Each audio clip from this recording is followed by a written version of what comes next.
एक समय की बात है। एक शामपुर नाम का गांव था।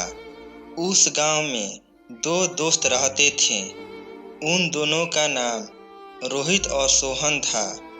वह दोनों किसी फैक्ट्री में काम करते थे और वह दोनों बहुत शराब पीते रहते थे। एक दिन उस फैक्ट्री में काम करने वाला एक श्याम नाम का व्यक्ति कहता है, बेटा तुम दोनों कहाँ से आते हो? हम लोग बगल के ही श्यामपुर गांव से आते हैं। तुम दोनों इस फैक्ट्री की छुट्टियां होने के बाद यहाँ से कब जाते हो? हम लोगों को जाने में देर शाम हो जाती है, लेकिन क्यों, क्या हुआ? बेटा उस गांव में जाने के लिए दो रास्ते हैं और तुम दोनों इस रास्ते से मत जाना। नहीं, हम लोग इस रास्ते से नहीं जाते हैं। हम लोग इस रास्ते से जाते हैं और हाँ, इस रास्ते के बारे में गांव वाले भी जिक्र करते हैं। हाँ, रोहित सही कह रहा है, लेकिन इस रास्ते से क्यों लोग आ जा नहीं सकते हैं? बेटा इस रास्ते से जो भी कोई जाता है वह वापस नहीं आता है। लेकिन क्यों, क्या है इस रास्ते में? बेटा इस रास्ते में एक भूतिया श्मशान है और उस रास्ते पर एक लड़की की आत्मा भटकती है और उस रास्ते से जो भी जाता है और आता है तो वह लड़की एक मधुर स्वर गुनगुनाने लगती है और उसे मधुर स्वर में मोहित होकर उस रास्ते से वह व्यक्ति श्मशान में चले जाते हैं और वह लड़की की आत्मा मार देती है। लेकिन वह लड़की क्यों किसी को भी मार देती है? क्या हुआ था उसके साथ? हाँ, उस लड़की के साथ क्या हुआ था? और श्याम सारी बात बताने लगता है। करीबन 10 साल पहले की बात है। यही शामपुर गांव के बगल में सोमनापुर गांव था। उस गांव में प्रिंस और मानसी नाम के पति पत्नी रहते थे और उसका पति इसी फैक्ट्री में काम करता था। लेकिन प्रिंस और मानसी कहाँ के रहने वाले थे? वह दोनों शहर से आए थे। उसके पति की इसी फैक्ट्री में नौकरी लगा था और उन दोनों का अभी नया नया शादी हुआ था। एक दिन मानसी घर पर अकेली थी और उसका पति बाजार गया हुआ था और मानसी घर से बाहर निकलकर नए नए लोगों से बातचीत कर रही थी। लेकिन पासी में बैठे दो शराबी मानसी को घूर रहे थे। लेकिन मानसी उन दोनों को देख लेती है और वहां से मानसी अपने घर वापस चली जाती है। फिर क्या हुआ?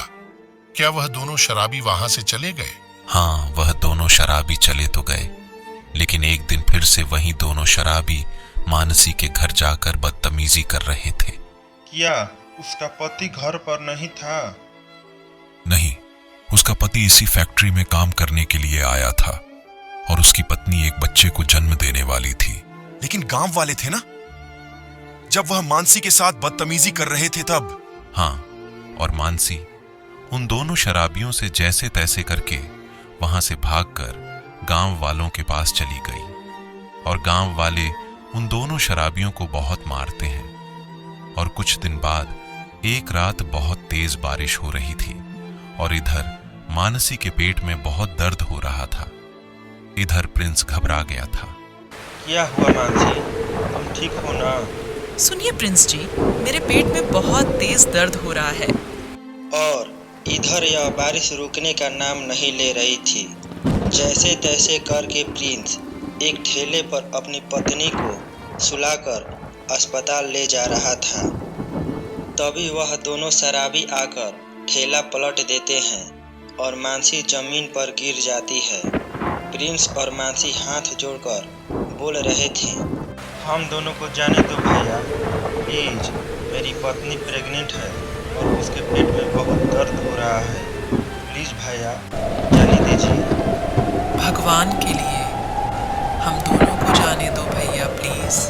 तभी वह दोनों शराबी प्रिंस को मानसी के सामने गला रेत कर मार देते हैं और मानसी को उसी श्मशान घाट में ले जाकर रेप करते हैं और रेप करने के बाद मानसी के पेट पर पत्थर पटक कर मार देते हैं और उसका पति और बच्चा दोनों मर जाते हैं और मानसी अपने पेट पर हाथ रखकर संगीत गुनगुनाने लगती है।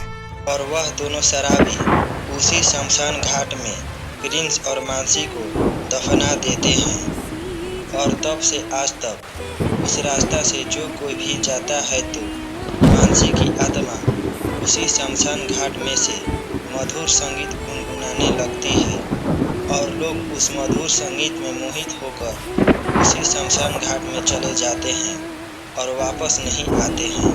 आँखों पे तुझको बिठा